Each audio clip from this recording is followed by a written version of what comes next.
What's up, guys? It's Crash, and welcome to the first official episode for the launch version of 2042 Battlefield University. And this is really exciting to get this series kicked off. In the first one, I want to talk about Hazard Zone. I've gotten several hours with the game, quite a few matches, quite a few extracts. I got up to, I think, a 7 extract streak last night. So having some really good games, and I've learned quite a bit, and I want to share that with you. Episodes are coming about guns, weapon stats, things like that. As you guys know, that stuff has to be unlocked, and that's probably what I'm doing right now while you're watching this video. So I could be live over on twitch.tv/crash8, leveling up guns and unlocking attachments, getting ready to test those, or editing a video or something over there on Twitch. I'm live a lot in the last few days, so come say hi. I would love to hear from you. Anyways, let's talk about Hazard Zone.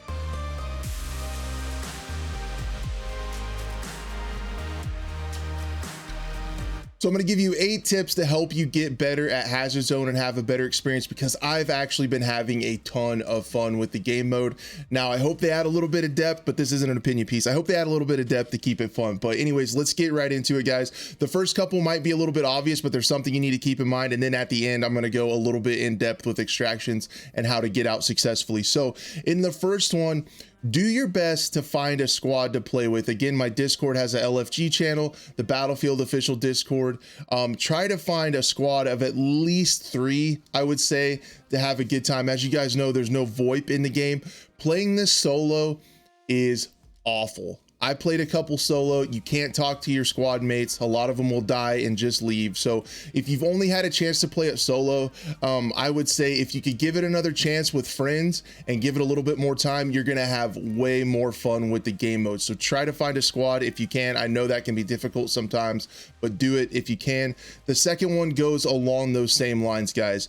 Don't tilt. Don't get upset when you don't get out. There's 8 squads in there, only 2 get out. The mechanics are extremely forgiving. If you get a few AI kills, if you get maybe if you even down another player squad, you're still gonna get that money even if you don't extract. So you're still gaining money, you're still progressing, you're still getting XP even if you don't make it out. So try not to tilt and you'll have a lot more fun. The first couple matches I didn't make it out. The competitive side of me came out and I got frustrated, but when I was frustrated, I was still making progress. I was still gaining money. So just keep that in mind, that it's not the end of the world if you don't get out, because the majority of people aren't going to get out. But we're going to talk about ways to help you get out more often. In the next one, the next couple, I want to talk about some loadout logic, and this is some things to think about whenever you're picking your loadout. The first 2 were kind of obvious ones, but definitely keep them in mind. Okay, so loadout logic.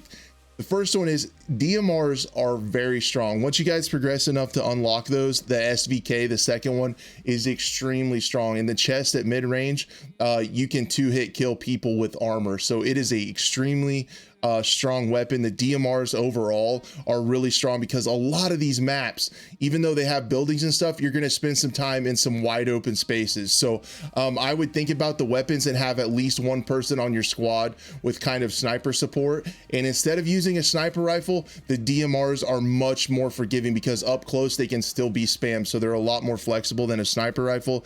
But like I said, with that SVK, it's almost like the ZH-29 from Battlefield 5. If you remember that sniper, I mean, it is just a pop and they are down. So, and if they have a little bit of damage, you can hit them in the head and it's over. So it is extremely strong. The second one that has to do with loadouts is think about the specialists you pick and use those specialists to save gadget slots.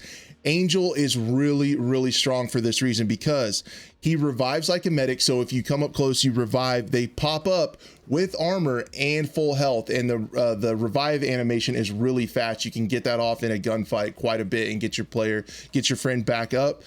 So he's almost like a medic in that aspect, but he also gives out, as you know, ammo and armor packs. So then people can get armor when you're running to your next gunfight. You can throw those armor packs out, get your team armored back up and ready for the next fight. Super helpful. Also, that ammo depot is extremely clutch because you're not always near an ammo depot, and this saves you a slot of someone having to bring an ammo crate. That lets somebody else bring something for anti-tank or even a health kit if you don't have a Falc, something like that. Using Angel can help save a slot.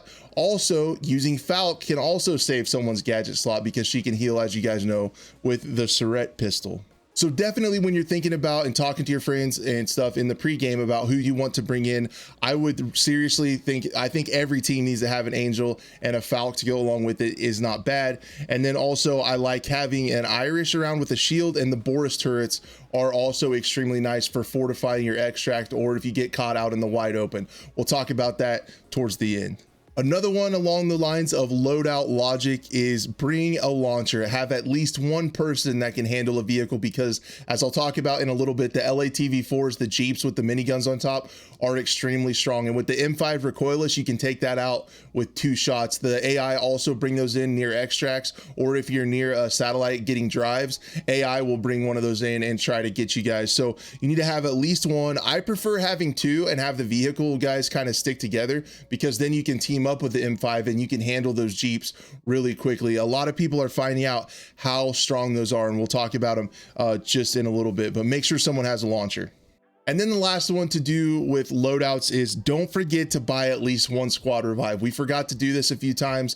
It's a very forgiving game mode if you have at least 1 squad revive. Somebody have the person with the most money on your team buy it, because once you have it, anyone on the team can use it, which is really nice via the call-in tablet. But don't forget to get one. And then again, don't be afraid to use it. So what I would recommend is if you have a couple run and gun people, and like I said earlier, have at least 1 person on your squad for some long range fire support with a DMR, have that person maybe hang back in fights, because what's really strong is if you have your AR players and stuff push forward and get into a gunfight and it starts to go south, maybe 2 or even 3 of your friends start to go down and you start to get outnumbered, have that DMR support player back off. Just immediately start having an escape route, get out of there and use your squad revive and get everybody back in. So I recommend not everybody just pushing in at once really aggressively.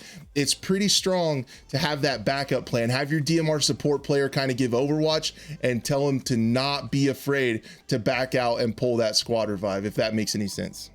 Because essentially what it does is it gives your whole squad a free life just to YOLO and try to take out another squad. And if it doesn't work out, you're only down a few data drives, especially early game. You can call back in and you're right back in it.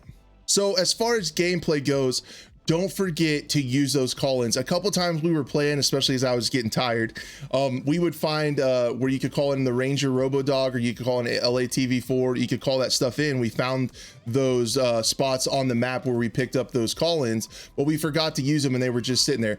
Keep in mind to check down on your screen. You can see what you guys have in your tablet call-in.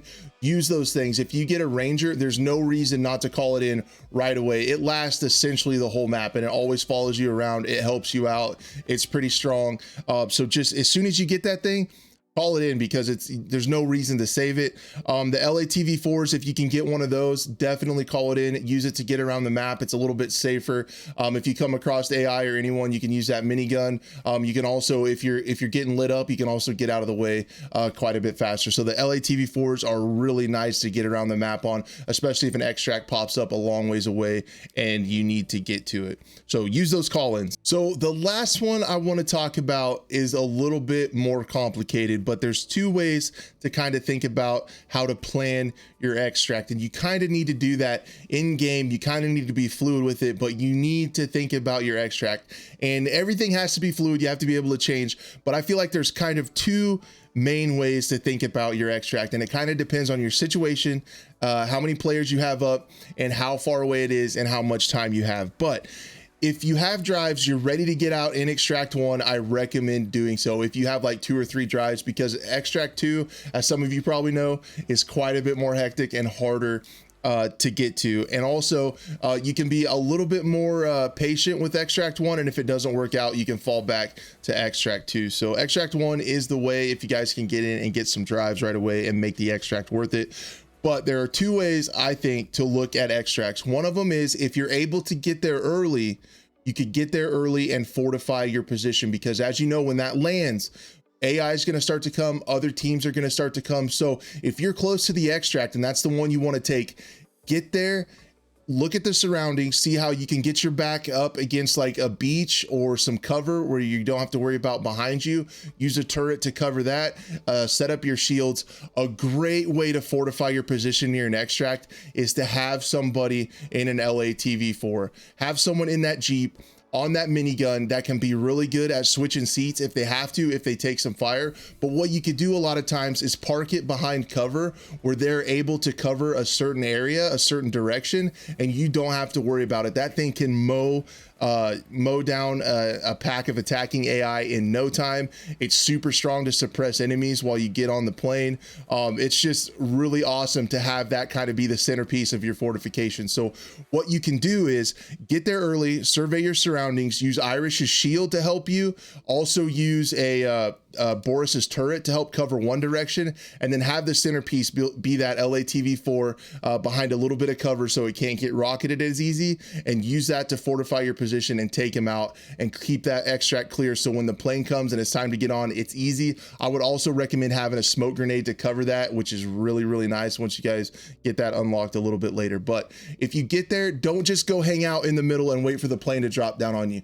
Find a place, find some high ground or something with some really good cover, and fortify your position and get ready for others to come so you can keep that extract clear. Now, you might not always have that luxury and you're going to get to the extract a little bit late. And what I would say by this is watch the clock and be patient. Take your opportunity to push in. Now, sometimes the clock's going to be ticking and you don't have time and you just got to run and whatever happens, happens. But if you come in a little bit late and there's already teams there, if someone's already there fortified, you can almost push behind the AI. You can watch and see when they start to fight AI, and you can also try to flank them and third party them. So take a little bit of time. If you get there late and there's a team there, be patient on that approach. You have a lot of time. A lot of times people get excited when they see that plane come down, and I've seen squads go out there and wait for it to come down, and they're easy pickings. So on the opposite of getting there early and fortifying, watch for people making the mistake and not doing that. Try to third party in behind AI and clear that extraction out, and then take some cover. Then when it's time, when there's like 20 seconds left, try to get on that plane and get out of there. But those are essentially the two ways to extract. Get there early and prepare, or if you get there late, be patient and take your opportunity when to push in, clear out the other squads and extract. But anyway, guys, I hope I didn't ramble too much. I hope that stuff helped you out. Those are just things to really keep in mind that'll maybe help you start to have fun with this game mode, because I'm having a lot of fun with it, playing with friends. Like I said, I hope they add some depth. I hope they give us some stuff to change, and I hope this helps you enjoy the game more. Thank you guys so much for watching.